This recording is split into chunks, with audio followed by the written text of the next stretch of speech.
안녕하세요. 학습심리학 14번째 시간입니다. 지난 시간에 처벌 절차 했었는데 나머지 부분 오늘 이어서 하도록 하겠습니다. 여기 보시면 경험이 인격을 만든다. 인격은 편안하고 고요한 환경에서 성장되지 않는다.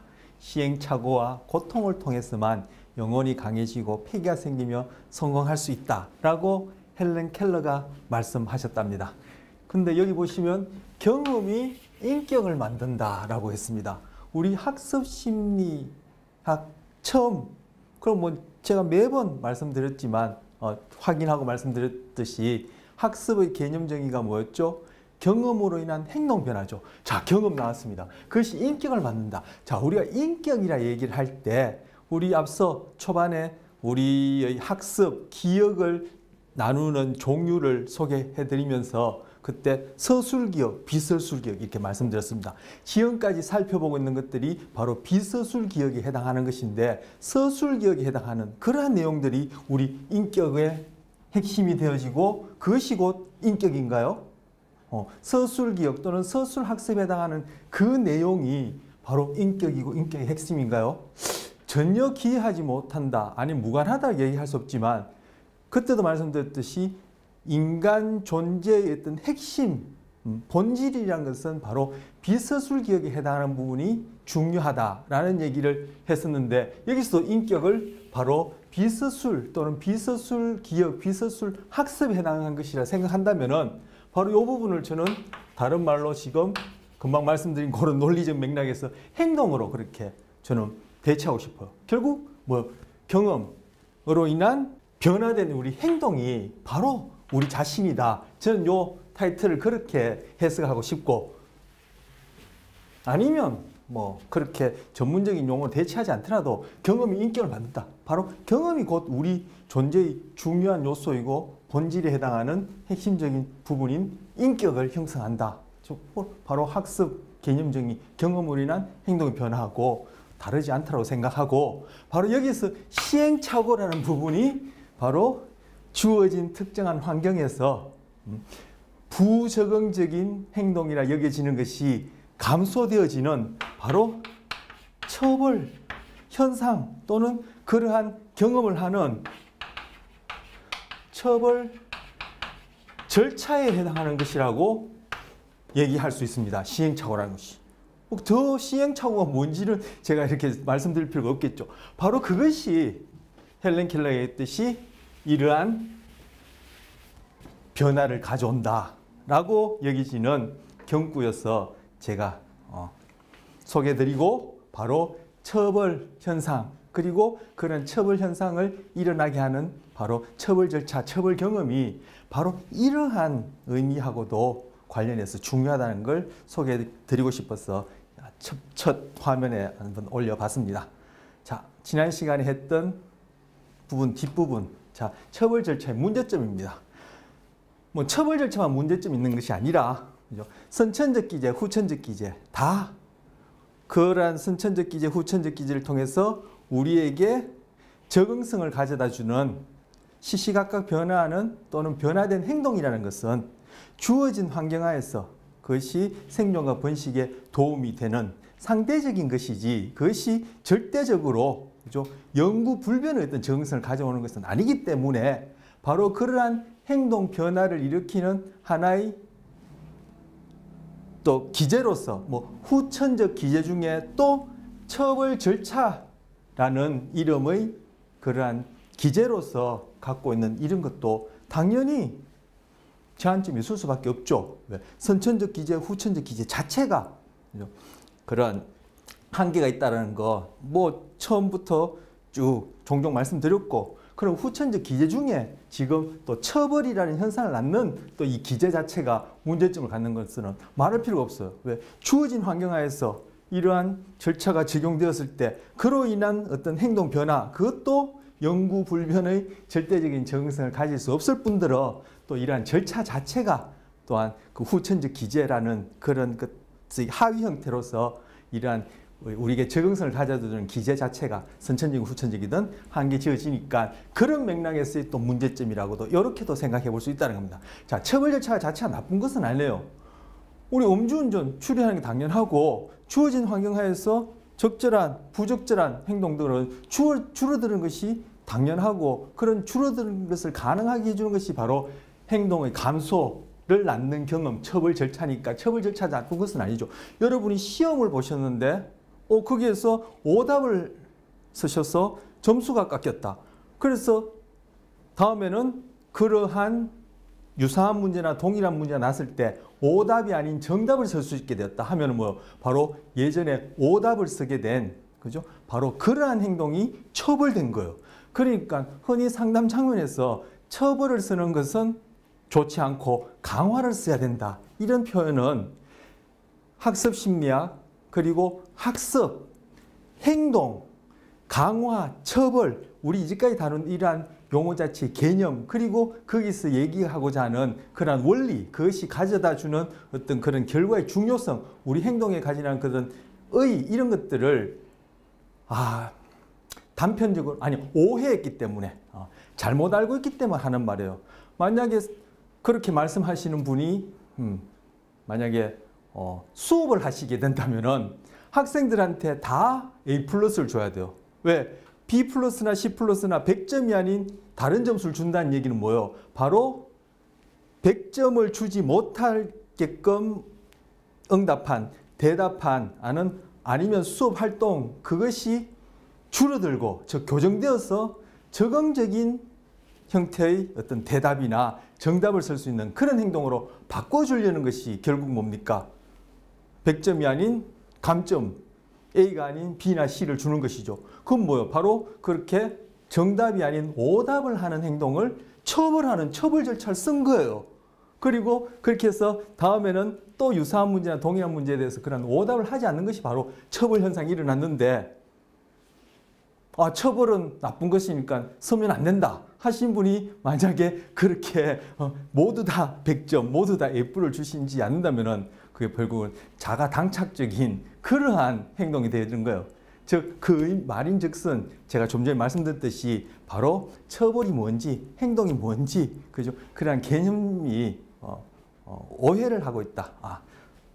고 볼 수 있는 것이죠. 자, 하지만 처벌 절차에는 잠재적인, 일어날 수도 있는, 반드시 일어나는 뜻은 아니죠. 여기 잠재적이라는 말 자체가 일어날 수 있는 문제점이 있는데 그런 문제점은 어떤 종류의 처벌물이더라도 그것이 1차 처벌물이든 2차 처벌물이든 우리가 생각할 수 있는 여러 가지 행동을 감소시킬 수 있는 어떤 결과물에도 다 이런 것들이 잠재적으로 들어있다. 문제점이 생길 수 있다. 그런데 특히 체벌의 경우에는 더 그 문제점이 일어날 가능성이 높고 심각할 수 있다. 이렇게 볼 수 있겠죠.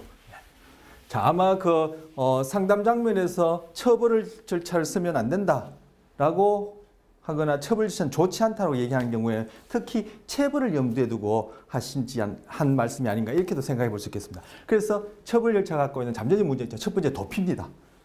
도피 혹은 회피가 아니라 도망간다는 얘기죠.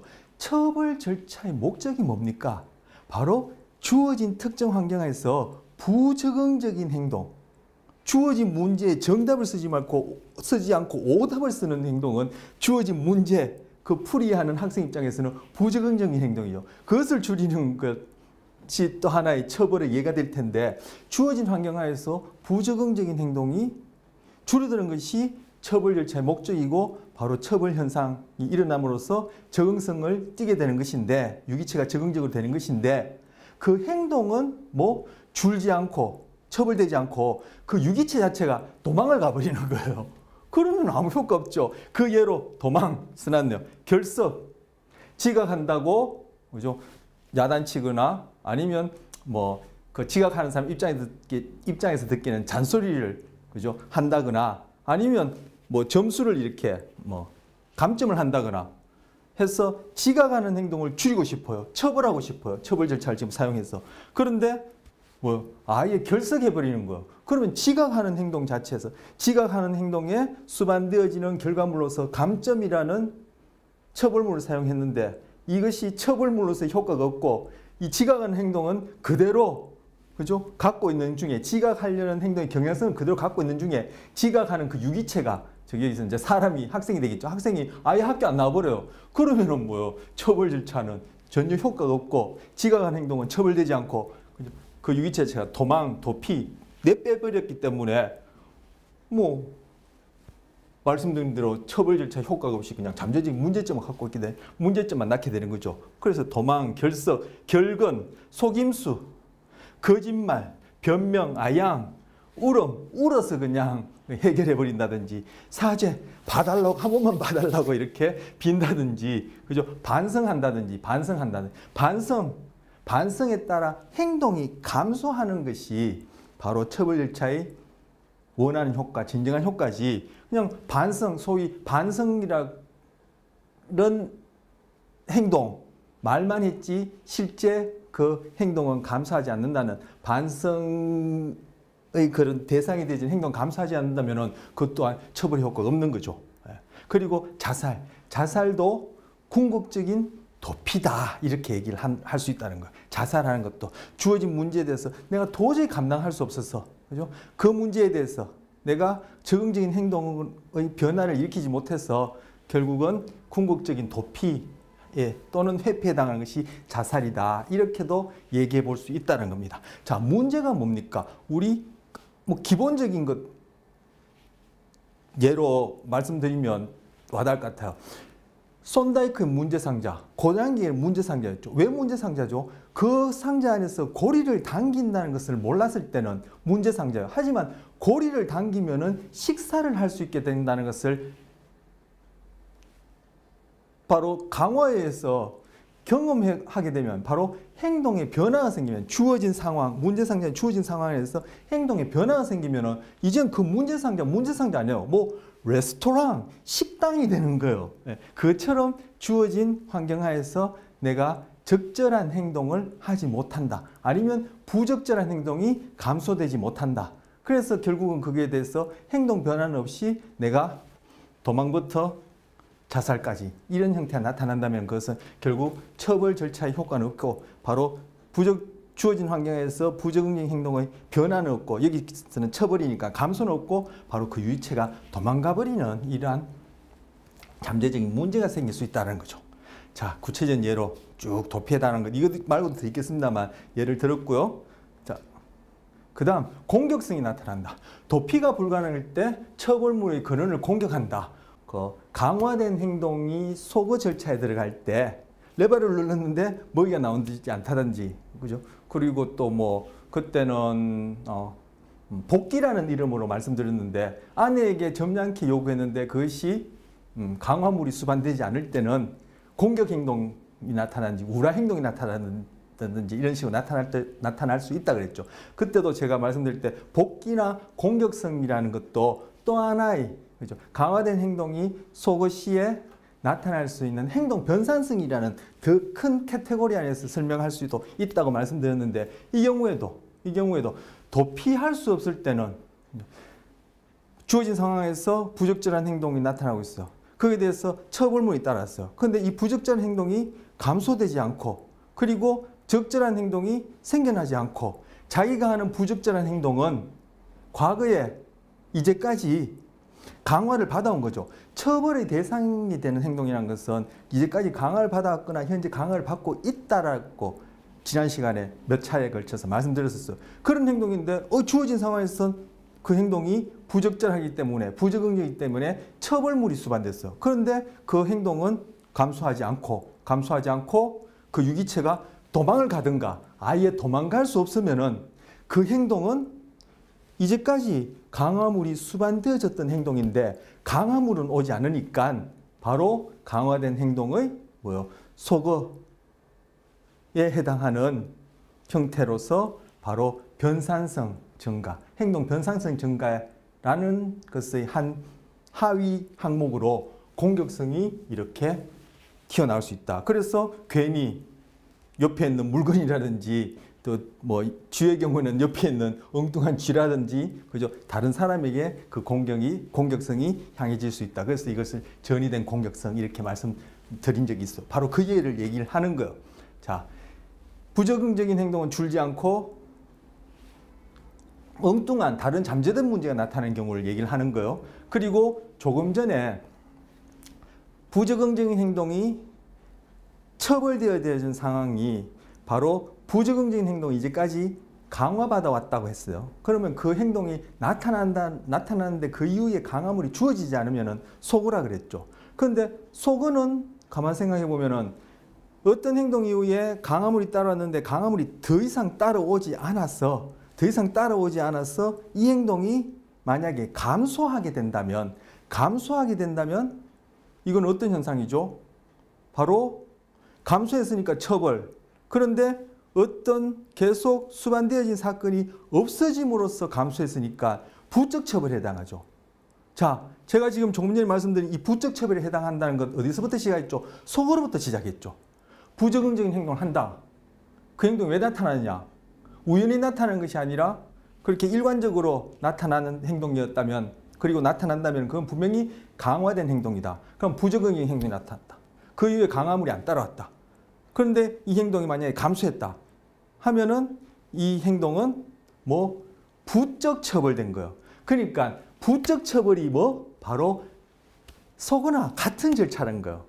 강화된 행동의 소거는 바로 그 강화된 행동이 어떤 상황에서 부적응적인 행동의 형태가 되었을 때는, 부적응적인 행동이 되었을 때는 주어진 상황하에서 어떤 주어진 특정한 상황하에서 부적응적인 형태 행동이라면은 그것은 뭐 바로 강화물이 안 따라온다는 것이 바로 이 행동에 대한 뭐 부적 처벌 절차가 행해지고 있는 거예요. 그러니까 소거나 도구적 조건에서의 소거나 강화된 행동의 소거나 바로 부적 처벌은 같은 절차에 해당해요. 그러니까 바로 이게 여기서 처벌물이 따라오는, 그죠?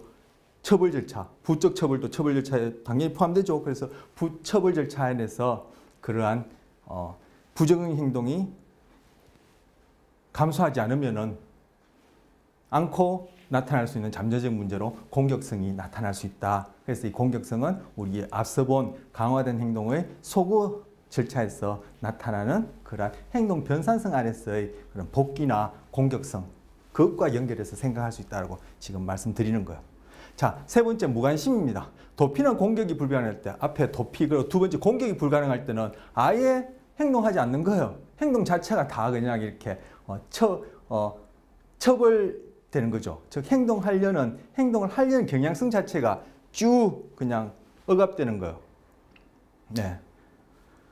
이건 우리 뒤에서 우울증을 진단하는 하위 여러 가지 이제 어떤 형태의 증상들이 있을 텐데, 그 중에 바로 이제 우리가 무기력이라 얘기할 수 있는 이런 것들이 바로 이제 학습되어지는 부분이 있다. 그것이 이제 우울증을 설명할 수 있는, 우울증에서 나타나는 어떤 행동을 설명할 수 있다라고 해서 그것을 학습된 무기력이란 이름으로 또 이제 도구적 조건화가 이렇게 적용되어서 해석할 수 있는 그런 예가 나오는데, 바로 이 학습된 무기력, 우울증에서 나타나는 그런 행동을 학습된 무기력이라는 이름으로 도구적 조건으로 설명할 수 있는데, 그것이 바로 무관심에 해당한다. 우리가 무관심이라 부르는 거기에 해당한다 라고 여겨져서 제가 여기 관로 안에 넣어본 거예요. 즉 무관심은 아까 도피도 불가능하고 공격도 불가능할 때 행동하려는 경향성 자체가 쭉 그냥 떨어져 버리는 거예요. 전반적으로 행동하려는 경향성이 처벌되어지는 것이죠. 자, 그 다음 네 번째, 학대입니다. 체벌의 경우, 아까 체벌의 경우 이제 특히 이제 문제가 될 소지가 많다고 했는데, 바로 체벌의 경우에는 그 학대 가능성이 있다. 왜 그렇죠? 처벌물의 최초 수준을 찾기가 쉽지 않다 그랬죠. 왜 쉽지 않고 한지는 그때 말씀드렸으니까 여기서 재차 말씀드릴 필요는 없을 것 같고요. 자, 체벌의 경우 학대 가능성이 있다. 자, 처벌물의 강도. 금방 제가 말씀드린 처벌물의 강도라든지 처벌물의 최초 수준을, 적당한 최초 수준을 찾기가 힘들다 하고 관련되어서 제가 관로 안에 넣어본 겁니다. 예를 들어 지금 학대와 관련해서 더 얘기하는 겁니다. 예를 들어 부모가 아이가 점점 나빠지는 행동을 자기도 모르는 사이에 강화하게 되고, 그런 후에는 그 행동을 억압하기 위해 극단적인 처벌까지 쓰게 된다. 지금 여기까지 자기도 모르는 사이에 그 행동을 강화하게 되고, 이거 우리 앞에서 봤던 조성, 양방향적으로 조성해서 우려 행동이 나타나는 그런 경우가 이 예가 되겠죠. 그런 후에 그 행동을 억압하기 위해서 이제는 더 큰 처벌물을 쓰지만, 그것이 실제 그 부적응적인 행동을 줄이는지 아닌지 효과가 있는지는 차후에 봐야 될 테고 그 사용한 처벌물이 아까 처벌물의 강도와 관련해서 이것이 너무나 강하게 되게 되면은 그것이 학대가 되어진다는 거. 즉 부적응행 행동은 줄어들지 않고 그 행동을 하는 유기체를 학대하는 이런 결과를 낳는다는 거죠. 처음에는 아주 약한 처벌물에서 시작하여 점점 더 센 강도의 처벌물을 사용하게 된다. 아주 약한 처벌물, 처벌물의 최초 수준이 중요하다는 것이 이것하고도 또 관련된 얘기인데 처음에는 아주 약한 처벌물을 써요. 하지만 그것이 처벌 효과가 없다면 그것이 진정한 처벌물은 아니겠죠. 그런데 처벌 효과가 없으니까 처벌자는 또 좀 더 강한 처벌, 또 좀 더 강한 처벌. 그리고 상대방은 거기에 의해서 수반된 처벌물에 의해서 부적응적인 행동이 상대방이 아니라 부적응적인 행동이 감소하는 것이 아니라 그 행동은 또 다른 형태로 점점 조성되어져요. 양방향적으로 조성되어진다. 우라 행동 염두해 주시면서 생각하면 좋을 것 같아요. 그래서 점점 처벌물을 제공하는 그런 입장에서는 점점점 센 강도의 처벌물을 쓰는 행동이 또는 처벌물을 제공하는 것이 수반되어지는 것이 조성되어지는 거예요. 그러다 보면은 나중에는 너무 센 그러한 강도의 처벌물이 주어져서 결국은 부적응행 행동의 감소라는 처벌 효과는 없이 그죠? 처벌물만 그냥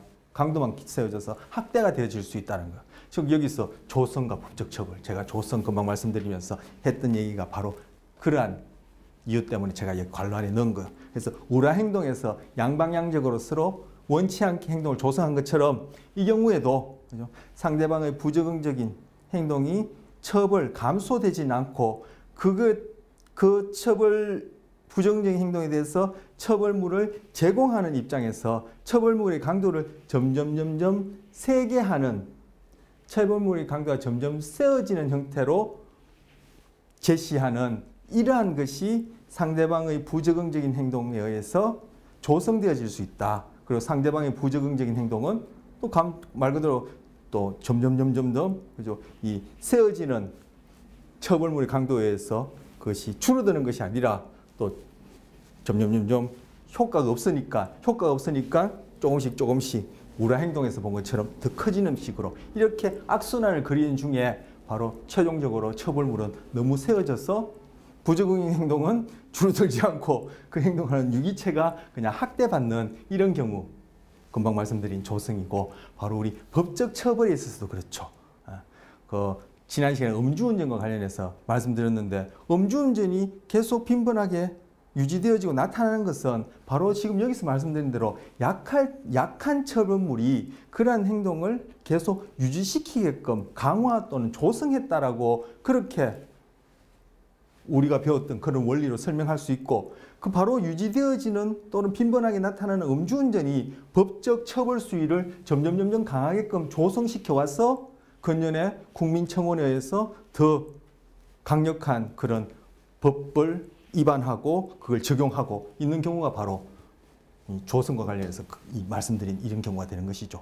그것이 이제 개인에게 있어서 뭐 사회적으로도 그런 것들을 우리가 생각할 수 있겠습니다만 개인에게 있어서는 그것이 부적응적인 행동이 줄어드는 것이 아니라 바로 학대가 되어지는 이런 문제가 생길 수 있다. 다섯 번째 모방입니다. 처벌 절차에 대해서 모방이 생긴다는 거.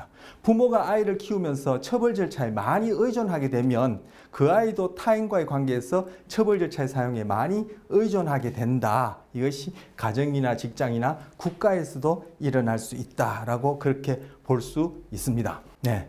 요 부분 지금 부모가 아이를 키우면서 처벌 절차에 많이 의존하게 되면 그 아이도 타인과의 관계에서 처벌 절차의 사용에 많이 의존하게 된다. 이것이 이제 결국 부모의 처벌 절차를 모방함으로써 나타나는 처벌 절차의 부작용인데 요 모방이라는 것과 관련해서는 우리 이후에 관찰학습에서 한번 살펴보겠습니다. 어떤 식으로 이러한 모방이 일어나서 이것이 다른 사람과의 관계에서도 그런 행동이 적용될 수 있는지 그때 가서 관찰학습 때 가서 좀 자세히 설명하면은 요 안에 담겨 있는 어떤 그런 행동 원리를 이해할 수 있을 테고 여기서는 바로 처벌 절차가 가져다 줄 수 있는 부적응행 행동은 줄어들지 않고 바로 나타날 수 있는 그러한 문제점 소개해드렸고 바로 금방 말씀드린 이것이 다른 경우에도 소위 우리 학습심리학에서 쓰는 용어는 아니지만 전이 되었어. 그리고 우리 학습심리학에서는 이제 앞서도 그런 용어를 소개해드렸는데 바로 일반화되어서 이것이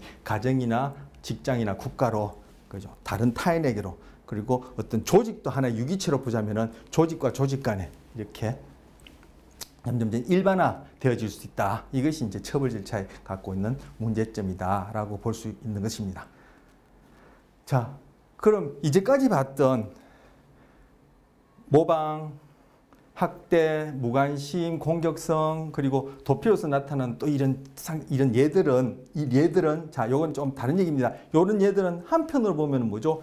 유기체들이 하는 행동이죠. 도피로서 도망부터 자살까지 이런 행동도 나타나고, 유기체가 공격성도 보일 수 있고, 아예 나는 우리 속된 말로 배째라 이런 식으로 무관심한 행동도 볼 수 있고, 그리고 이렇게 모방이라든지 이런 행동도 나타날 수 있는데, 바로 여기서 말씀드린 학대의 경우는 제가 거기에 해당하지 않은 것 같고, 도피, 공격성, 무관심, 그리고 모방에 해당하는 이러한 행동들은 바로 처벌 절차가 적용되었을 때 그 절차를 경험하는 유기체가 보여주는 또 하나의 부적 강화된 행동이죠. 내가 부적응적인 행동을 했어요. 그에 대해서 어떤 처벌 절차에서 처벌물이 주어졌어요. 그런데 그 부적응 행동은 감수하지 않고 내가 도망을 간다든지 공격성을 보인다든지 모방을 한다든지 무관심한다든지 하는 이 행동은 바로 처벌물에 대해서 내가 회피하는, 처벌물로부터 멀어지는 그러한 효과에 의해서 강화된 행동이 될 수 있는 거예요. 그래서 여기서 이런 것들, 그리고 이런 것들. 그리고 학대도 보면 아까 조성도 말씀드렸듯이 이렇게 처벌물 제시하는 사람 입장에서 보면은 학대라는 행동도, 그리고 이 모방이라는 것도 결국 각자에겐 처벌물을 제시하는 사람이든 이 처벌물을 경험하는 사람이든 각자에게는 강화된 행동인 거죠. 그리고 처벌 절차를 경험하는 사람은 이러한 행동들은, 여기서 잠재적 문제라고 소개한 이러한 행동들은 부적 강화된 것이고, 그렇게 얘기할 수 있겠죠. 그리고 처벌물 제시하는 사람이 처벌물 강도를 점점 세게 제시한 형태로 행동 변화가 일어나는 것은 이 경우에는 정적 강화가 되어졌다, 이렇게 볼 수 있겠죠. 자, 그래서 이러한 문제점이 있으니까 이런 처벌 절차에 대한 대안이 없을까? 첫 번째, 반응 방지. 아예 부적응적인 행동을 못하도록 그 환경을 딱 조성하는 거예요. 예를 들어서 담배를 피운다. 그런데 이 담배 피우는 행동이 부적응적이다. 그래서 처벌, 즉 감수가 필요하다. 아예 이 세상에 그 사람 주변에는 담배를 다 없애버리는 거예요. 그래서 집에서 담배 보이면 담배 다 숨겨버린다든지 아예 담배를 못 사게 한다든지 이렇게 해야 되겠죠. 근데 이것이 한계가 있죠. 그 사람은 우스갯소리로 두 발 달린 동물이 어디를 못 가겠어요. 그 가면은 다 담배 피우는 사람도 볼 수 있고, 그죠? 담배 가게도 여기저기 있고, 그리고 나라에서 담배를 만듭니까? 수입합니까? 어쨌든 어떤 이유인지 모르지만 공급되니까 그러한 흡연이라는 행동을 아예 나타나지 못하도록 그런 환경 자체를 다 반응 방지라는 이름으로 그렇게 처벌 절차를 대신하기에는 실질적으로 불가능하죠. 반응 방지란 환경을 수정해서 그 행동이 일어나지 않도록 하는 것인데, 지금 흡연의 경우를 예를 들자면 환경을 수정하는 게 뭐예요? 세상에 담배란 단계를 다 없애버려야 되는데 그것이 현실적으로는 그것이 가능하지 않죠. 자, 처벌 절차에 대한 반응 방지도 있는데 그것도 현실적으로 불가능한 경우가 있다. 예를 들어서 갓난아이가 있는 경우에는 위험한 물건들은 치워버리죠. 그런 경우에 반응 방지에 해당하는 거예요. 그죠? 갓난아이가 위험한 물건을 만져서 그것이 다치게 될 그러한 상황이라면은 그 물건을 만지는 행동이, 그걸 갖고 노는 행동이 부적응적인 행동이니까 그 행동에 따르는 처벌물로서 자기 몸에 상처가 난다든지 고통, 아픔이라는 물리적 사건을 겪는다든지 엄마로부터 큰 소리를 듣는다든지 야단을 듣는다든지 손을 맞는다든지 엉덩이를 맴매를 한다든지 이러한 처벌물에 의해서 그 행동이 줄어드는 처벌 절차도 쓸 수 있지만 이것이 아까 봤던 그러한 잠재적인 문제를 갖고 있다면 아예 그런 갓난쟁이 주변에는 위험한 물건들을 다 치워버리는 것이 바로 반응방지에 해당하는데 처벌 절차의 대안으로서 그런 경우에 반응방지가 아주 적절하겠죠. 하지만 걔가 점점 자라나고 사회적 활동 범위도 너무 넓어지고 금방 말씀드린 흡연 같은 경우에 어떻게 반응방지를 다 하겠습니까? 그래서 이것도 뭐요? 실질적으로 프랙티컬하게는 제한이 있다. 그럼 두 번째, 그럼 처벌 절차 쓰지 말고 소고를 쓰면 되지 않느냐?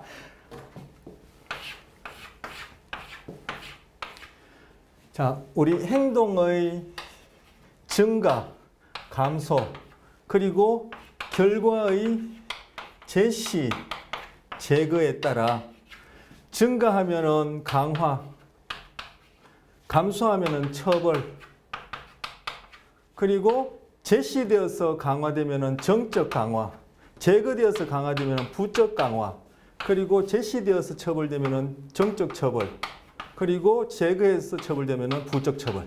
자, 결과의 제시냐 제거에 따라 정적, 부적, 그죠? 제시에 따라 제시하면 정적, 제거하면 부적, 그리고 행동이 증가하면 강화, 행동이 감소하면 처벌이에요. 자, 지금 소거라는 건 뭐예요? 강화된 행동에 강화물이 따라오지 않는 거죠. 그렇게 해서 만약에 이 행동이 줄어들게 된다면, 즉 소거가 일어난다면은 행동이 감소했으니까 뭐죠? 처벌이죠. 여기에 해당해요. 자, 처벌이죠. 처벌인데 이제까지 수반되어 오던 강화물이 안 나타났어요. 있던 사건이 안 일어났어요. 제거죠.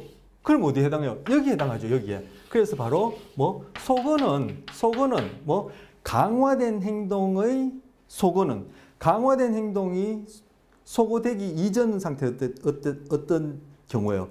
그 행동을 하면은 강화물이 따라왔었죠. 그 행동을 하면 강화물이 따라왔었죠. 뭐 정적 강화든 부적 강화든 강화물이 따라오는 이러한 상태에 있다가 소거를 한다는 것은 금방 말씀드린 대로 부적 처벌에 해당해요. 그래서 앞선 슬라이드에서 소거를 얘기를 하다가 소거는 곧 부적 처벌에 해당한다 이런 얘기를 언뜻 했던 거예요. 자, 처벌의 대안으로서 반응 방지가 있고 처벌이 그런 문제점이 있으니까 소거를 시키면 되겠다 하는데 소거도 보면은 결국 부적 처벌이니까 바로 처벌 절차가 있고 여기서 처벌 절차는 정적 처벌, 부적 처벌 다 합쳐서 얘기하는 거예요. 그러니까 부적 처벌이 갖고 있는 그런 문제점을 또 잠재적으로 갖고 있을 수 있는 데다가 소거 시에 나타나는 부작용들이 있죠. 우리 앞서 소거 시에 나타나는 현상으로서 뭐 소거 격발이 있었고 그리고 행동 변산성 증가라는 이름하에 그죠? 공격성 증가가 있었죠. 바로 공격성 증가는 앞서 봤던 처벌로 인한 문제점으로서 다뤘던 그런 것들이 여기에 또한 잠재되어 있으니까 바로 처벌 절차의 대안으로서 소거도 완벽한 것은 아니다. 물론 여기서 얘기하는 것이 다 완벽할 수는 없어요. 왜? 완전한 것이 아니라 그죠? 단지 효율적인 것이죠. 아까 초도에 말씀드린 선천적 기제든 후천적 기제든 그죠? 주어진 환경하에서 우리 생존과 번식에 적응적이게 하는 이 메커니즘은 근본적으로 상대적인 적응성을 가져다 주는 것이고 완전한 것이 아니라 끊임없이 변화하는 중에 효율성을 가져다 주는 그러한 것이니까 여기서도 하위 형태로서 보고 있는 지금 처벌 절차에 있어서도 이것이 잠재적인 문제가 있어서 그 대안으로 소거를 쓸 수도 있는데 이 소거 또한 그러한 잠재적인 문제점, 제한이 있다라는 예로 지금 여기 소거 격발과 공격성 증가를 소개해 드리는 거예요. 자, 실제 적용이 어렵다. 즉 강화물이 무엇인지 찾아내기 힘들다. 처벌이나 소거의 대상이 되는 행동이라는 것은 우연히 나타나는 행동들이 아니에요. 그렇다면 그 행동은 분명히 강화받고 강화받고 있어요. 그런데 그 행동이 지금 처벌의 대상으로서 즉 부적응적이 여겨지는 것은 어떤 주어진 특정 환경에서는 그것이 안 먹히는 거예요. 옛날에 엄마한테는 아니면 지금이라도 호호 할머니 된 엄마한테 가서 그렇게 때를 쓰는 것은 먹혀들었지만 이제 그죠? 아내에게 그렇게 때를 쓰는 것은 먹혀들지 않는단 말이에요. 이것처럼 주어진 환경에서는 부적응적인 행동이라면 그것은 처벌의 대상이 되어져요. 그런데 그러한 소위 처벌의 대상이 되어진 주어진 환경에 하에서 처벌의 대상이 되어지는 그 행동에 수반되어지는 강화물을 일일이 다 알 수가 없어요. 그 사람한테 물어보면 되는지 본인도 몰라요. 왜? 우리가 지금 이까지 배우고 있는 고연 조건이나 도구 조건화는 이것이 본인이 알고 모르고 소위 의식적으로 자각하고 안 하고 그 경험에 대해서 아니 일어나는 그 과정에 대해서 그걸 요구하는 것들이 아니죠. 그러한 행동 변화가 아니죠. 그러니까 본인이 모를 수도 있고 알 수도 있지만 모르는 경우도 그죠. 뭐 어느 만큼인지 또 짐작할 수가 없어요. 그러니까 그거 일일이 그 부적응적인 행동에 대해서 무엇이 주어진 상황에서 부적응적인 행동이 다른 상황에서는 무엇이 강화물로 수반되어졌는지 찾아서 그것을 현실적으로 제거하는 것이 불가능하다는 거죠. 자, 이것이 이제 소거의 제한점으로 두 번째 소개하는 것이고, 세 번째는 소거는 부적 처벌에 해당하므로, 이거 제가 초도에 얘기한 거예요. 저 1번 얘기하면서 소거는 부적 처벌에 해당하므로 바로 또 처벌이 갖고 있는 잠재적인 문제점, 아까 앞에서 봤던 도피부터 그 모방까지 그런 문제점 또 지니고 있는 거예요. 그러면 어떡하란 얘기냐? 바로 세 번째, 바로 차별 강화를 쓰자. 이것 이미 한번 했었어요. 어디서 했냐면은 처벌에 영향을 주는 변인할 때 그 처벌될 대상의 행동이 다른 어떤 행동을 통해서 동일한 또는 유사한 아니면 또 다른 강화물을 받게 된다면은 오히려 그 처벌 대상이 되어지는 행동은 쉽게 처벌될 것이며 굳이 처벌물을 사용하지 않아도 된다. 이런 얘기를 한 적이 있어요. 지금 다시 돌아가서 볼 필요는 없겠죠. 왜냐하면 지금 제가 또 비슷한 얘기를 또 동일한 얘기를 또 할 거니까. 자, 차별 강화. 자, A라는 행동이, 지난번엔 그냥 A라 썼는데 좀 이렇게 써보죠. 교재처럼. A라는 행동. 예. A라는 비헤비어예요. B가 비헤비어 행동이고, A라는 행동에, 자, 이렇게 이렇게 쓰는 게, 동일하게 이렇게 써야죠. 스몰 말고 이렇게. 예, 예. A라는 행동에 그 R이라는, 그죠? 그 A라는 행동에 수반되어지는 결과물이니까 제가 A를 그대로 쓴 거예요. R이 이제 reinforce 해서 강화물이 될 텐데, 강화물이 수반되었었어. 그런데 이 행동이 주어진 어떤 또 다른 상황에서는 적응적이지 못해서 감소되어야 할 처벌의 대상이 되어진 행동이에요. 그렇다면은 앞서 봤던 그러한 문제점이 있기 때문에 A라는 행동이 아닌, 자, 여기 이렇게 할게요. B라는 행동. 이렇게 하면 여러분 또 헷갈리겠는데, 이 B자가 다 같아서. 자, B라는 행동에 대해서 바로 이 강화물이나 아니면 유사한 아니면 또 다른 여기다 or 쓸까요? 영어를 많이 쓰게 되네요. or 또는 또 다른, 여기 other이라 쓰죠. other, 또 다른 강화물을 or 수반하게 되면 이 행동은 증가할 테고 여기에 대해서는 이 강화물을 수반시키지 않는 거예요. 그러면은 이 행동을 할 기회가 점점 많아질 테고, 그럼 이 행동할 기회가 많아진다는 얘기는 이 행동을 할 기회가 줄어든다는 거죠. 그러면 당연히 이 행동을 감소하고 이 행동을 통해서 수반되어졌던 강화물은 이걸 통해서 받게 되니까 이 행동에다가 처벌물을 수반시킴으로써 생겨날 수 있는 아까 그러한 잠재적인 문제점은 겪을 필요가 없지 않느냐, 이렇게 얘기를 하는 거예요. 이게 바로 차별 강화예요. 그러면 이 행동에 대해서는 강화물을 더 이상 수반시키지 않으니까 이거 어디에 해당해요? 바로 소거에 해당해요. 소거. 그래서 감소하기를 원하는 행동에 대해서는 소거를 하고, 이것이 바로 앞서 봤던 우리 소거 절차에서 봤던 강화된 행동에 대한 소거를 얘기를 하는 거예요. 그래서 감소되어야 할 행동에 대해서는 소거 절차를 쓰고, 그 행동이 아닌 다른 행동에 대해서, 그죠? 강화물을 수반시키는 것을 차별 강화라 그래요. 그래서 차별 강화는 강화와 소거를 플러스한 거다 이렇게 표현할 수 있어요. 그래서 이걸 문장을 하면 강화와 소거를 결합한 것이다. 뭐 아니면 뭐 조합한 것이다. 이렇게 얘기할 수 있어요. 그래서 차별 강화. 그래서 차별 강화라 얘기를 하는 거. 자, 강화 소거를 합쳐놓은 것이다. 그러니까 여러분 어디 가서 이렇게 뭐 지필로 이렇게 대답하실 때 플러스 이렇게 표현하시면 안 돼요. 이건 제가 그냥 그 의미를 쉽게 전달하려고 플러스 표현하는 거지 이렇게 표현하시면 안 돼요. 그래서 좀 전에 강화 소거를 같이 사용하는 것이다. 뭐 조합한 것이다. 결합한 것이다. 이렇게 얘기를 할 수 있고 차별 강화. 어떻게 차별 강화하는데 바로 소거될 그러한 행동과는 같이 일어날 수 없는 다른 행동을 강화하고 바로 소거의 대상이 되어진 그 행동은 이제까지 강화받아 왔고 현재 강화받고 있으니까 그 강화물이 수반되지 않도록 소거하는 것이다. 해서 차별 강화. 차별 강화란 원치 않은 행동에 대해서 비강화. 바로 뭐예요? 이거 소거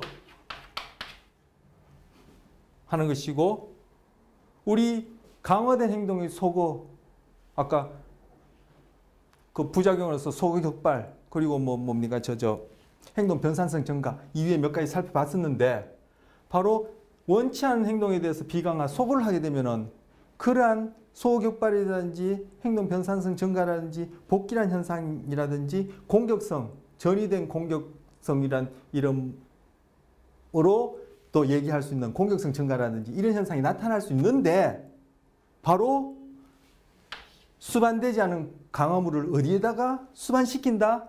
바로 어떤 다른 행동에다가 바로 원치 않은 행동과는 같이 일어날 수 없는 어떤 다른 행동에다가 딱 수반시켜버리면은 바로 소거 시에 일어나는 그러한 부작용. 아까 소거는 부적 처벌이라 했죠. 그래서 여기서도 부적 처벌이라 했죠. 그래서 지금 처벌 시에 일어날 수 있는 잠재적인 문제도 해결할 수 있다는 거예요. 네. 차별 강화는 바람직하지 않은 행동을 억압하는 것보다 바람직한 행동을 증가시키는 데 초점을 맞춘다. 예. 그것이 이제 차별 강화입니다. 그래서 여기서 처벌의 문제점으로서 제시하는 대안이 차별 강화를 쓰자. 예, 이 얘기입니다. 자, 구체적으로 이제 차별 강화 보는 거예요. 마지막 6번째. 대안 행동 차별 강화.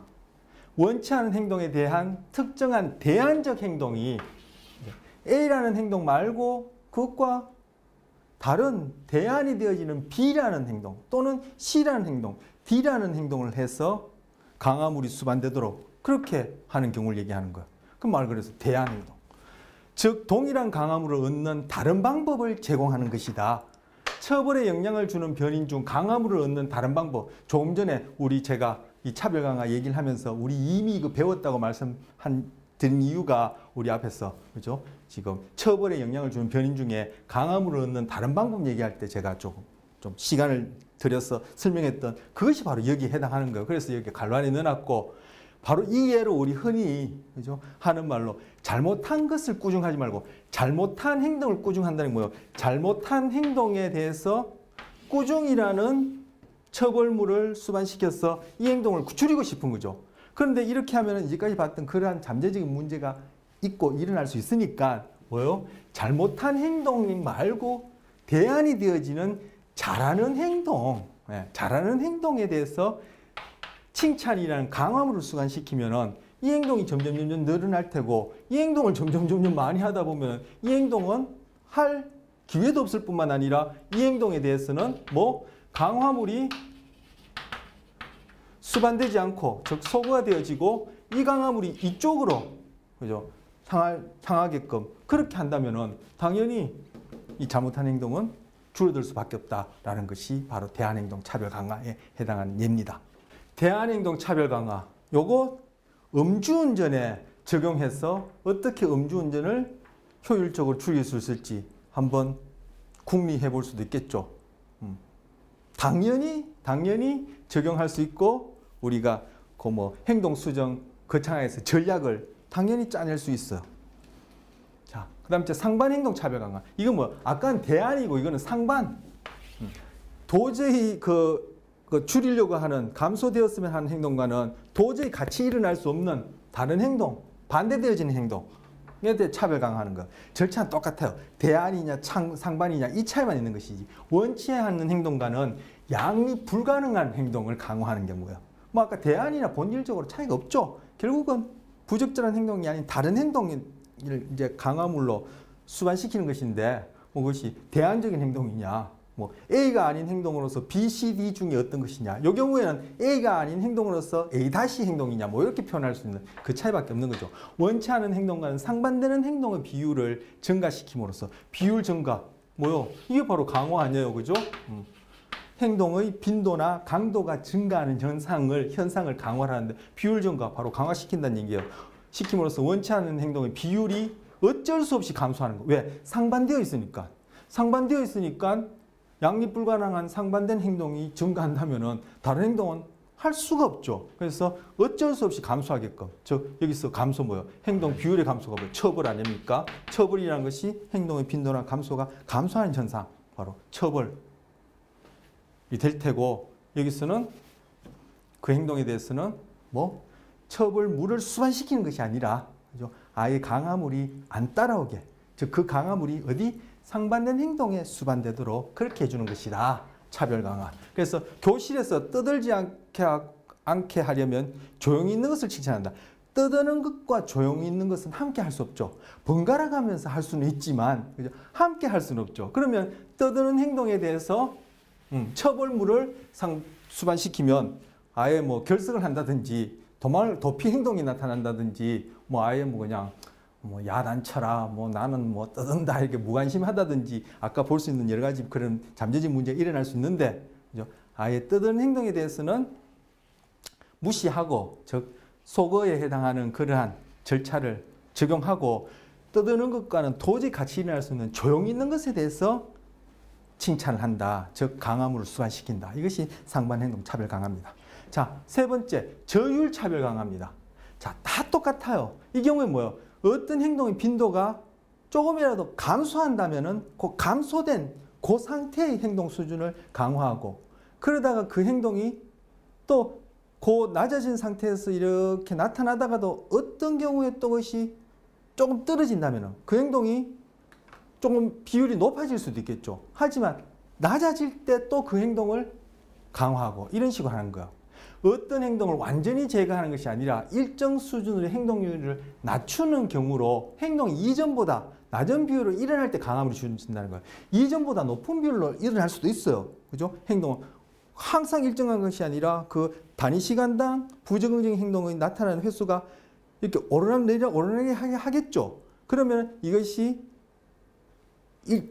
이전의 수준만큼 나타난다든지 더 빈번하게 나타나는 것에 대해서는 바로 무시, 즉 소거를 하고 강화물이 따라오지 않도록 그런 절차를 적용하고 그것이 조금이라도 낮게 나타나는 그 수준일 때 그 행동을 강화하는 거예요. 그러면 낮은 수준으로 그 행동이 유지되겠죠. 그러다가 이것이 또 엎치락뒤치락 하다가 조금이라도 낮아지는 수준으로 행동이 나타날 때 바로 그 낮아진 행동 수준, 즉 행동 비율에 대해서 또 강화하고 그러다가 그 행동이 또 조금 더 낮은 행동 비율로 나타날 때 그 낮아진 행동 비율의 그런 행동 경향성에 대해서 강화를 하고 이런 식으로 해서 점점 낮추는 것이 저율 차별 강화예요. 그래서 상대적으로 이전의 고율 행동에 대해서는 소거 그리고 그것보다도 조금이라도 동일한 행동이지만 조금이라도 저율 형태로 나타나는 그러한 행동 경향성에 대해서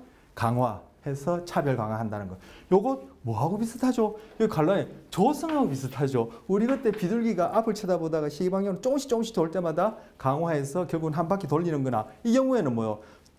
예를 들어서 1시간에 100번 나타나던 행동이 조금이라도 낮아진다. 1시간에 99번이 나타난다면 바로 낮아진 그러한 수준의 행동 경향성을 강화하는 식으로 해서 점점 조성시켜 나가는 거. 그래서 교실 내에서 그죠? 뭐 주어진 시간 동안 뭐 50분 동안 늘 그냥 그 딴짓하고 옆 사람이랑 그죠? 이렇게 속닥속닥하고 수업에 집중 안 하고 그렇게 하던 아이가 어느 날, 어느 시간, 어느 수업에서 조금이라도 그 행동이 줄어든다고 여기지면 바로 그 줄어든 저율 상태의 행동 경향성을 강화하고, 또 그러다가 그것이 조금이라도 줄어진다면 그 저율 상태의 행동 경향성을 또 강화하고, 이런 식으로 해서 점점 낮추는 것이 저율 차별 강화고, 바로 그것이 조성에 해당하는 것이다. 즉 행동 비율을 낮추는 쪽으로 조성하는 것이다. 이렇게 얘기할 수 있는 거예요. 자, 차별 강화에서는 소거가 중요하다. 그 이유는 무엇일까요? 자, 이건 차별 강화에서는 소거가 중요합니다. 이거 앞서 제가 이 질문을 가지고 말씀드리지 않았지만, 앞서 차별 강화가 왜 필요한지 도입하면서 차별 강화에서는 소거가 중요하다는 그 이유를 말씀드린 적이 있어요. 말씀드렸어요. 그리고 한번 생각해 보시겠습니까? 처벌에 영향을 주는 변인할 때 어떤 행동이, 즉 처벌의 대상이 되어지는 행동이 강화물을 의해서 수반되어져 왔고 현재 수반되어지고 있다면 그 행동에 대해서 처벌물을 수반하는 것이 과연 어느 만큼 효율적이고 효과적이냐, 이런 얘기를 한 적이 있어요.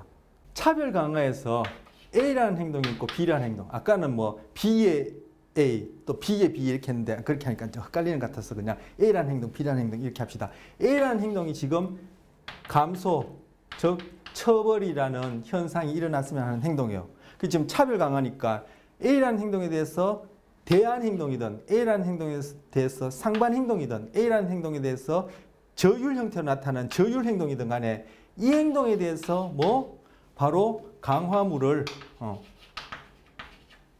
A에 수반되어진 강화물을 또는 유사한 강화물을 아니면 또 다른 강화물을 수반시켜서 이 행동을 증가시키고, 이 행동에 대해서는 강화물이 따라오지 않도록 소거를 쓴다. 그래서 소거와 차별화된 강화를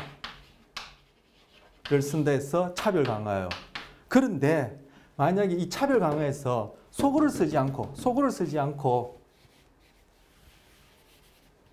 실시한다 하면 어떻게 돼요? 소거를 쓰지 않는다는 얘기는 A라는 행동에서 강화물이 따라오고 있다는 얘기죠.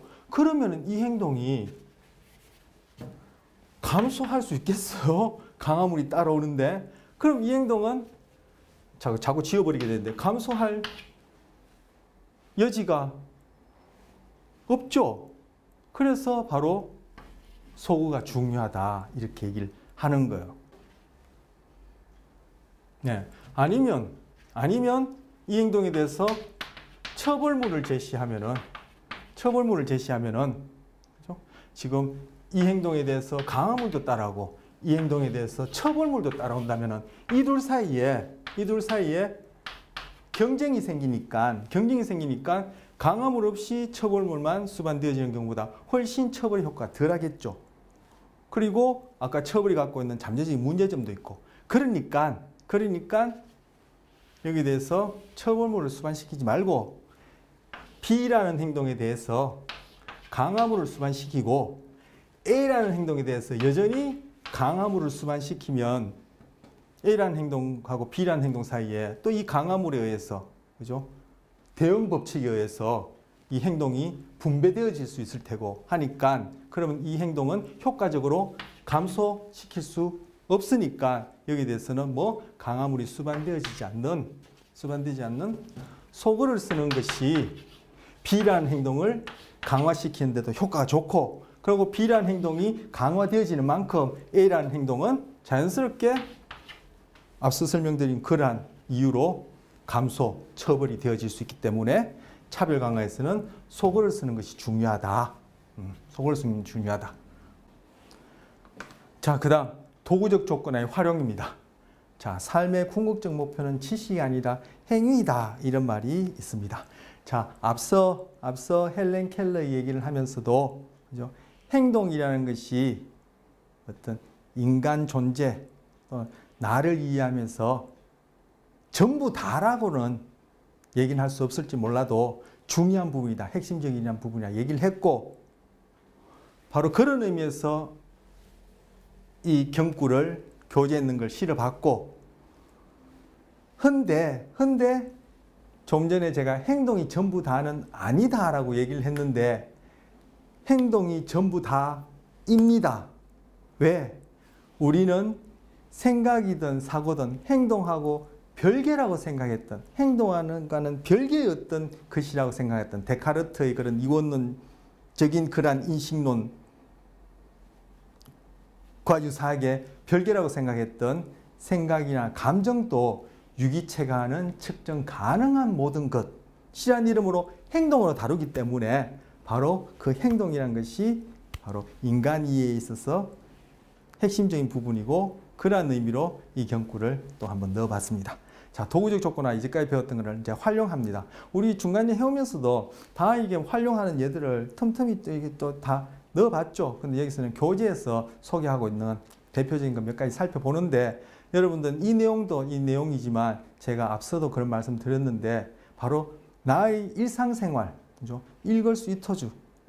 일거수일투족, 일투족이 아니라 일투족에 다 적용해 볼 수 있으면 참 좋겠다는 생각이 늘 들고 그런 것들 같이 연습해 보지 못하는 게 안타깝기도 하고 또 하나는 바로 내 생각 감정도 금방 말씀드렸듯이 유기체가 하는 측정 가능한 형태로 그것을 개념 정의하면은 이것을 조작적 정의하는데 해서 행동을 다루면은 그것도 얼마든지 이제까지 말씀드린 그러한 내용 속에서 설명할 수 있단 말이에요. 그러면 여러분이 하시는 생각이나 감정도 고전적 조건화 그리고 도구적 조건화라는 이름으로 한번 그렇게 다 적용해 보시고 이해해 보시고 하면 참 좋겠다는 생각이 듭니다. 자, 조작적 정의라는 용어를 몇 차례 말씀드린 적이 있는데 금방 말씀드려도 내가 지금 감정의 예를 듭시다. 아, 내가 불안하다. 이건 내가 느끼는 감정이죠. 이거는 행동이 아니고 뭐 별개의 것처럼 여길 수 있는데 그것 또한 조작적 정의에 의해서 결국 불안할 때 어떤 일이 나지? 가슴이 뛴다, 혈압이 높아진다, 닭살이 돋는다,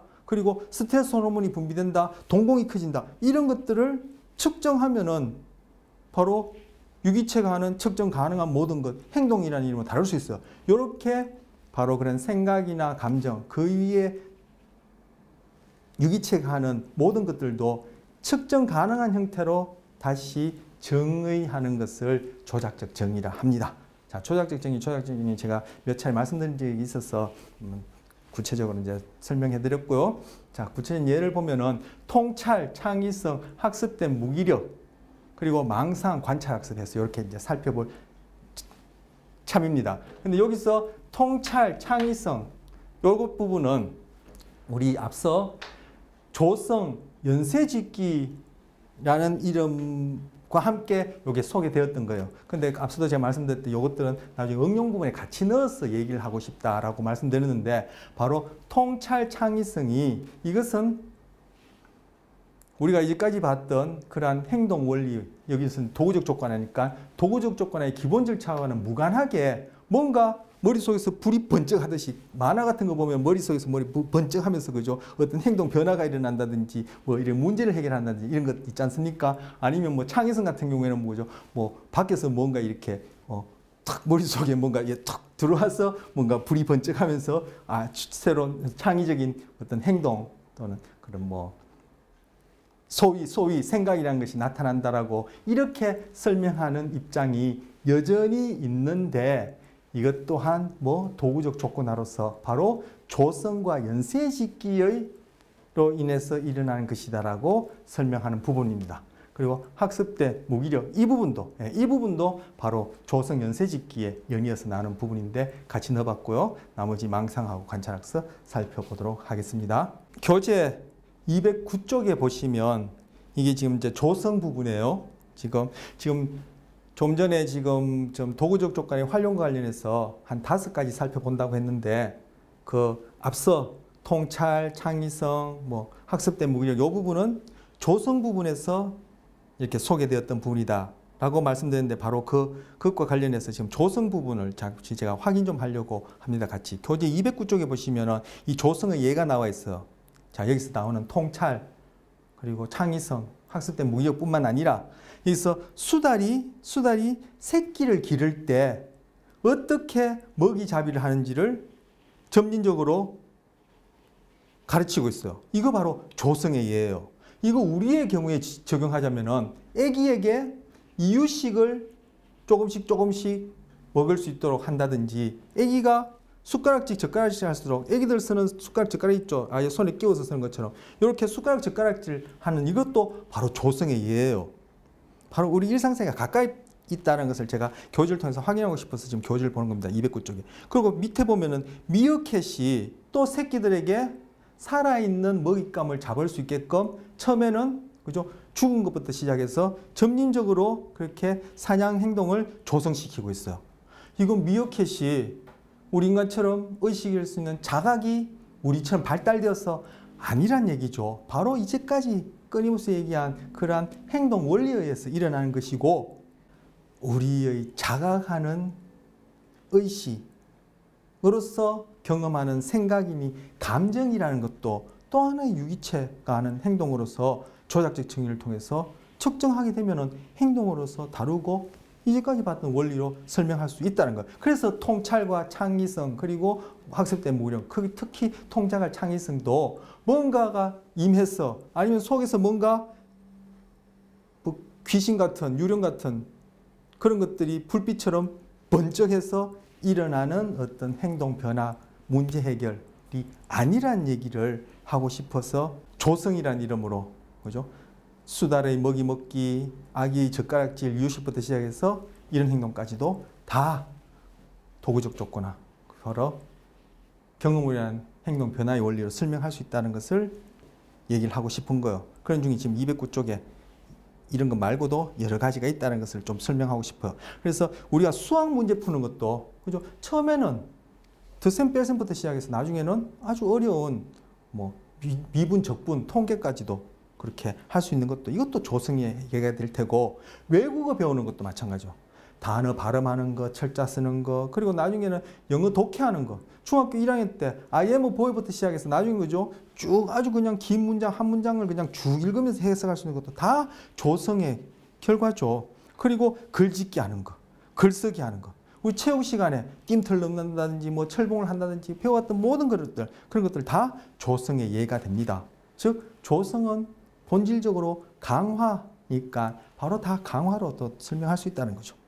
예, 그리고 그 211쪽에 보시면 여기서는 평균 대 체조 경기하는 것. 조금 전에 제가 지금 체육 시간에 운동 기술 말씀드렸는데, 평균 대 체조 경기하는 것도 바로 조성의 연속이라 볼 수 있는 연쇄짓기로, 그때 조성 연쇄짓기 소개할 때 조성이나 연쇄짓기가 본질적으로 다르지 않고 강화의 절차의 반복이라 말씀드렸는데, 바로 이러한 평균대라고 여기서 예를 들어서 말씀드렸는데, 평균대뿐이겠습니까? 우리가 하는 이러한 모든 행동들이 또한 연쇄짓기로 그렇게 설명할 수 있고, 212쪽에 넘어가시면 음식점에서 식사 주문하는 게 있어. 이것도 결국은 조성 그리고 연쇄짓기로 설명할 수 있다는 겁니다. 구체적으로 어떻게 설명할 수 있는지는 또 그걸 하나하나 말씀드리기에는 우리가 할 내용이 있어서 뭐 여의치 않고 여러분이 읽어보시고, 또 이제까지 말씀드린 것들이 제가 잘 전달했다면은 바로 음식 문화라는 것도, 지금 여기서 음식점에서 음식을 시키는 것도, 음식 요리를 하는 것도 마찬가지고, 또 그런 거 다 합쳐서 음식 문화라는 거 얘기할 때도 이것 또한 연쇄짓기 조성, 결국은 그 핵심된 절차는 도구적 조건의 기본 절차이다 라는 것을 여러분이 탁 그렇게 이해하실 수 있으면 좋겠고, 이해하실 수 있으리라 기대합니다. 그리고 우리가 뭐 결혼식이라든지 장례식이라든지 이런 형태의 또 그런 어떤 그런 행동, 양식, 방식, 그것도 하나의 문화라 얘기한 것도, 이것도 다 강화 그리고 조성, 연쇄짓기로 설명할 수 있는 예가 됩니다. 우리 이 닦는 것도 마찬가지고, 그렇죠? 이거 다 조성이죠. 애들 젓가락질 하는 것과 마찬가지고. 그리고 우리 교재에 보시면은 또 213쪽에 보시면은 거기 아래쪽 213쪽 하단에 보면은, 그죠? 시를 암송하거나 아까도 말씀드린 외국어 공부하는 거, 외국어 발음하는 거, 문장 독해하는 거, 이런 거 다 강화의 반복인, 강화 절차의 반복인 조성, 또 조성의 반복이라 볼 수 있는 연쇄짓기로 설명할 수 있다는 겁니다. 자, 216쪽에 보시면 이제 케이크 굽는, 빵 굽는 얘기, 아까 요리하는 걸 말씀드렸는데, 이것도 조성의 예로 설명할 수 있다. 할 수 있다가 아니라 당연히 이러한 절차로 설명되어지는 것이고, 215쪽에 보시면 물음 4번 바로 밑에 연쇄짓기는 자연적으로 일어나는 일이요. 뭐 연쇄짓기라는 것이 조성이라는 것이 강화질체라는 것이 시험실 안에서 쥐가 레바 누르고 고양이가 고리 당기고 비둘기가 원반 쪼는 여기에 적용되는 그런 것들이 아니라 바로 우리 일상에 인간을 포함한 유기체들 다른 동물에게서도 그냥 일상 속에서 일어나는 일이다 라는 의미로 자연적으로 일어나는 일이며 환경과의 상호작용 속에서 그 환경 안에는 다른 유기체의 행동 또는 다리체의 존재도 포함하는 그런 환경이 되겠죠.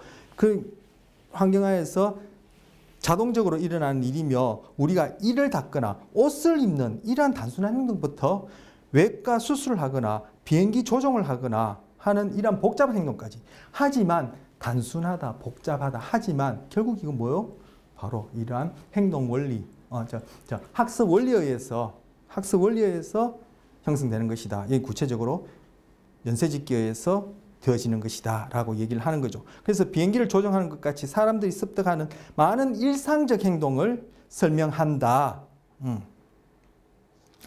조성과 연쇄짓기는 새롭고 복잡한 형태의 행동 발달을 이해하는데 필수적이다. 얘기를 하면서 바로 215쪽에 첫 번째 이제 통찰 얘기가 나오는 겁니다. 자, 이제 통찰 보도록 하겠습니다. 자, 통찰 보시면 문제 아까도 말씀드렸었는데 문제가 뭐가 문제예요? 자, 시험 문제를 받았어. 내가 이 시험 문제를 풀이하는 이 상황, 즉 시험 문제라는 상황 하에서 내가 적응적인 행동, 정답을 안다면 그건 문제가 아니에요. 결국 거기에 대해서 정답을 모를 때 그것이 문제인 거죠. 문제 상자 안에서 그 촌다이크 문제 상자 안에서 고양이가 고리를 당기는 적응적인 행동이 강화된다면은 문제 상자는 더 이상 문제 상자가 아니에요. 바로 문제란 강화물이 주어질 수 있지만 강화물을 얻어내는데 필요한 행동이 존재하지 않는 상황을 얘기하는 거예요. 달리 말하면 강화받을 수 있는 적응적 행동이 현재 유기체에게 행동 목록상에 존재하지 않는 것을 얘기를 하는데 그런 행동이 어떻게 존재하게 되죠? 바로 이제까지 말씀드린 그러한 학습 원리에 의해서 존재하고 선천적으로는 학기 초부터 말씀드린 그러한 자연 스택을 통한 진화, 그 진화에 의해서 주어진 유전적 특성에 의해서 그렇게 주어진다 말씀드렸던 거. 그래서 관론에 지금 손다이크 문제 상자 안에 고양이 여기에서 적응적 행동, 고리 단계가 나타나면은 더 이상 이거는 문제 상자가 아니란 얘기예요. 그런 의미에서 문제예요. 그럼 이러한 문제를 우리가 소위 통찰이라는 이름으로 딱 풀어내는 것이 바로 이러한 행동, 적응적인 행동이 나타나는 이러한 도구적 원리와는 달리 뭔가가 소위 만져지지도 않고 보이지도 않는 어떤 그런 유령 같은 귀신 같은 뭔가가 작용해서 또는 우리 아까도 말씀드렸지만 만화 속에서 보면 머리 안에서 전구가 번쩍하는 뭐 이런 비슷한 일이 일어나서 통찰이라는 그러한 문제 해결이 나타나느냐 그것이 아니라는 얘기를 하고 싶은 거죠. 실제 아니고 문제가 학습적 경험으로 인한 행동의 변화를 통해서가 아니라 소위 통찰, 갈로 다운표를 했어요. 통찰이라고 하는 것에 의해서 해결되는 것처럼 보일 때가 있다. 따라서 통찰은 학습이 필요 없는, 학습이 뭐죠? 경험으로 인한 행동 변화가 필요 없는 그렇게 일어나는 것이라고들 생각한다. 하지만 사실은 그렇지 않다. 그런데 바로 학습 심리학에서 구체적으로 도구적 조건화로 인해서 유기체의 행동은 설명할 수 없다라고 반박할 때마다 들고 나오는 것이 바로 이 통찰 문제예요. 바로 뒤에 나오는 이 사례예요. 이 경우 이거 켈러라는 사람이 발견한 거예요. 저는 실험했다고 얘기를 하지 않겠어요. 켈러라는 사람이 실험했는데 도구적 조건화는 설명할 수 없는 통찰이라고 부를 수 있는 어떠한 그러한 행동이 일어나더라. 이건 다 학습, 경험으로 인한 행동 변화 설명할 수 없다고 얘기하는데 저는 이거는 실험이라고 얘기하고 싶지 않고 그냥 관찰이라고 얘기하고 싶어요. 왜냐하면 켈러가 이 침팬지가 이러한 행동을 하기 전에 어떠한 경험을 했는지에 대한 조사가 없었어요. 즉 그 이전에 학습 내력이 어떤지를 모르는 거죠. 그렇다면 바로 이러한 관찰 중에 그 이전에 학습 경험이 여기에 어떠한 가외변인으로, 가외변인이란 말 들어봤습니까? 또 가외변이 뭔지 설명하려면 또 시간이 잡아보니까 어쨌든 모르는 이러한 관찰에 작용하는지도 모르고 작용해서 엉뚱한 결론을 내릴 수 있는 그러한 통제되지 않은 가해변인으로서 끼어들었다라는 거예요. 그래서 이 켈러의 이 관찰 내용은 이후에 다른 연구자들이 반복해 보니까 잘 통제된, 그죠? 그 이전에 침팬지가 어떤 경험을 했는지 다 확인하고 아예 이와 유사한 경험은 하지 못하도록 딱 실험실에서 통제된 상황에서 기른 다음에 실험을 해보니까 켈러가 관찰한 이러한 현상은 확인되지 않았고 반복 검증되지 않았고 그리고 이것은 더 이상 켈러의 그런 연구는 타당하지 않다는 결론이 나왔음에도 불구하고 여전히 교재에서는 그런 얘기를 하지 않고 그리고 학습에 의한 행동 변화를 부정하는 소위 인지주의 입장에서는 계속 이것을 학습 심리학의 원리가 인간 행동을 설명하지 못한다는 예로 늘 갖고 오는 문제예요. 먼저 침팬지는 막대기 하나를 가지고 바나나를 끌어오는 것을 학습했습니다. 그 다음에 막대기를 가지고 노는 도중 두 개의 막대기를 붙이는 것을 학습했습니다. 그러고 난 뒤 그 연결된 막대기로 바나나를 끌어오는 것을 점차적으로 학습했습니다. 그리고 침팬지는 막대기 두 개를 연결해서 바나나를 끌어오는 것을 학습하는데 4일 동안 11번의 시행을 거쳐서 학습했고 그래야만 했습니다. 자, 이 침팬지가 지금 사진 하나, 둘, 세 개 있는데 요 우리 밖으로 바나나가 있어. 그리고 우리 안에는 막대기가 있어. 근데 이 막대기가 두 개 있는데 각각은 밖에 있는 바나나를 끌어오기에는 짧아요. 그런데 이 두 막대기는 서로 연결할 수 있게끔 하나는 크고 하나는 작아요. 그런데 켈러가 뭘 어떻게 관찰하냐면은 이 침팬지가 우리 안을 빙빙빙 돌더니만 생각하는 남자처럼 이렇게 있더니만 얼큰이 하더니 후다닥 가서 그 막대기를 연결시켜서 바나나를 끌어오더라는 거. 이거 도구적 조건화, 행동 이후에 수반되어지는 결과로 설명할 수 있는 행동 변화가 아니라 바로 소위 얘기한 통찰에 의해서 일어난 일이다. 이렇게 설명을 했는데 바로 이 침팬지가 켈러가 관찰한 그 침팬지가 이전에 실험실 오기 전에 그것이 우리가 되었던 아니면 잡혀오기 전에 이전에 자기가 살던 생태 환경 속에서 어떠한 경험을, 이와 유사한 어떠한 경험을 바로 자연적으로 도구적 조건화가 설명하는 그런 절차에 의해서 했는지에 대한 또는 안 했는지에 대한 그러한 조사가 없이 관찰을 한 거예요. 실험이 아니죠. 이건 실험이 아니죠. 그래서 이것은 도구적 조건의 절차를 설명할 수 없다고 했는데 그 이후의 사람들이 아까 말씀드린 대로 잘 통제된 그러한 환경하에서 실험을 한 거예요. 말 그대로 실험을 한 거예요. 해서 보니까 금방 읽어드린 이러한 단계를 거쳐야지만이 이러한 행동이 나타났고 그렇게 하는데 뭐요? 여러분의 시행이 필요했다는 거예요. 갑자기 뭔가 번쩍하면서 일어난 일이 아니란 얘기죠. 그래서 켈러의 이러한 저는 실험이라 부르지 않고 그냥 관찰이라고 부르고 싶고 실제 이제 관찰인데 이러한 관찰은 그 위에 반복 검증된 예가 없습니다. 근데 여전히 이것을 학습으로 인한 행동 변화를 반박하는 예로서 여전히 교재에 소개하고 그리고 그 위에 반복 검증되지 않았다라는 얘기는 언급되지 않고 있죠. 자, 또 다른 얘기입니다.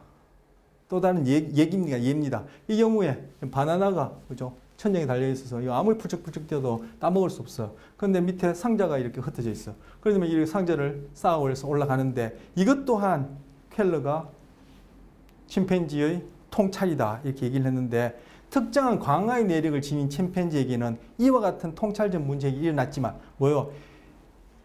이러한 행동을 구성하는 각각의 행동이 연쇄짓기에 의해서 이미 강화되었거나 실험실상에서 강화받은 아이들은 이런 상황 하에서 이렇게 문제 해결을 했지만 그 이전에 또는 실험실 상황에서 이러한 행동을 구성하는 각각의 행동이 연쇄짓기라는 이름으로 도구적 조건화 절차에 의해서 강화되지 않았을 때는 어떠한 침팬지도 이러한 행동을 일으키지 못했다는 거예요. 그런 경험이 없는 침팬지에게는 이런 일이 일어나지 않았다는 거예요.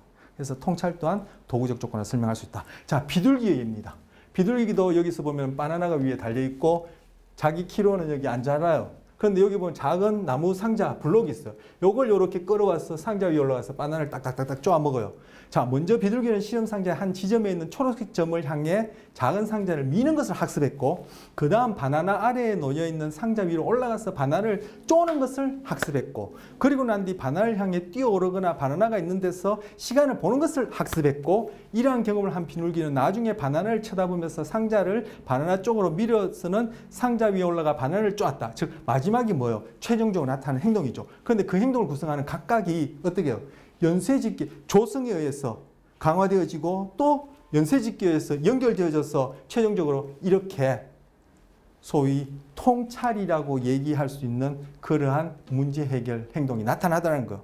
즉 3마리의 비둘기에게서 이러한 통찰적 문제 해결이 약 1분 만에 나타났다는 거. 이렇게 각각의 행동을 조성하고 난 다음에 이러한 상황에 연출시키니까, 이러한 상황에 놓이니까 이 비둘기들이 뭐 1분 만에 이렇게 연쇄직계에 의해서 이러한 소위 통찰이라고 부르는 그러한 행동이 나타났다는 거. 이것도 이러한 각각의 행동을 구성하는 행동이 조성 연쇄직계에 의해서 강화되지 않은 비둘기를 이 상황에 집어넣으니까 이것처럼 이렇게 상자를 밀어서 그 위에 올라가서 바나나 주는 행동이 전혀 나타나지 않더라는 거.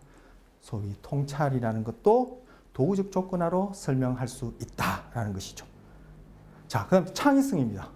자, 창의성도 여기 보시면 여기서 먼저 읽어보죠. 창의적 행동은 뮤즈에 의해서, 뮤즈가 여기 뭐 신화에 나오는 그런 이제 여신인데, 바로 뮤즈라는 단어에서 뮤직이라는 단어가 나온 걸로 압니다. 그래서 뮤직이라는 단어, 이 용어의 어원이 이제 뮤즈에서 나온 것인데, 바로 이제 어떤 그 뭐 예술, 뭐 예능, 뭐 이런 데들에 관련된 그러한 재능을 가진 그런 것들을 우리에게 부여해 주시는 어떤 신이다, 이런 의미가 있는 것이죠. 뭐 교재에 보면 그런 얘기가 짧게 나옵니다만, 자, 창의적인 행동은 뮤즈에 의해서 혹은 영혼 깊숙한 곳에서 번쩍하고 샘솟는 무언가에 의해 일어나는 것이지 바로 도구적 조건화로 일어나는 것이 아니라는 예로 창의성을 얘기하는데, 이것 또한 그렇지 않다라는 거예요. 자, 혹은 영혼 깊숙한 곳에서, 영혼이라는 것도 앞서 말씀드린 적이 있는데, 언뜻 영혼에 대해서 뭐 그런 단어를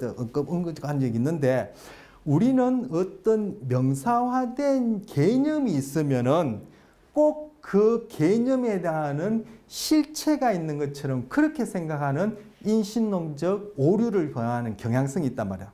이것도 어떻게 보면 부적응적인 행동이죠. 그래서 제가 앞선 시간에 우스갯소리 같지만, 그건 뭐 우스갯소리를 한 것이 아니라 바로 그러한 부적응적인 생각을 하는, 사고를 하는 행동을 우리 학습심리학 하는 동안에 어떻게 처벌, 즉 감소시키고 그렇지 않는 다른 대안 행동으로 강화시킨다라고 얘기할 수 있는 것이 학습심리학이다. 이렇게 제가 말씀드린 적도 있어요. 그래서 이렇게 이름이 있으면 여기에 대한 뭔가 실체가 있는 걸 생각하는데 그렇지 않다라는 거죠. 402쪽에 보시면 첫째 줄에 과학적 설명을 하려면 이라는 겁니다. 제가 좀 전에 말씀드린 것도 바로 과학적인 설명을, 과학적인 사고를 하느냐 그렇지 않느냐를 얘기를 하는 것이다 라고 얘기할 수 있어요.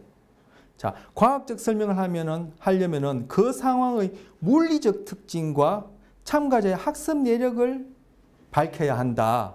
이것이 과학적인 설명이다. 즉 상황의 물리적 특징이란 뭐예요? 바로 우리 고전 조건할 때 봤던 CS니 US니 하는 것이고, 그리고 도구적 조건에서 보고 있는 결과물, 이런 것들이 것이죠. 즉 환경상에 일어나는 사건, 즉 자극을 얘기하는 것이고, 바로 참가자의 학습 내력이라는 것은 그동안의 참가자가 어떠한 경험을 해왔느냐, 그리고 그 경험 이전에 선천적인 기제에 의한 어떠한 유전적 특성을 가졌느냐, 이것들을 고려해서 유기체가 하는 행동, 이 행동도 측정 가능한 형태로 하나의 물리적 사건으로, 그래서 물리적 사건이라는 환경상에 자극하고 나에게서 일어나는 물리적 사건 간의 이러한 상호 양방향적인 그러한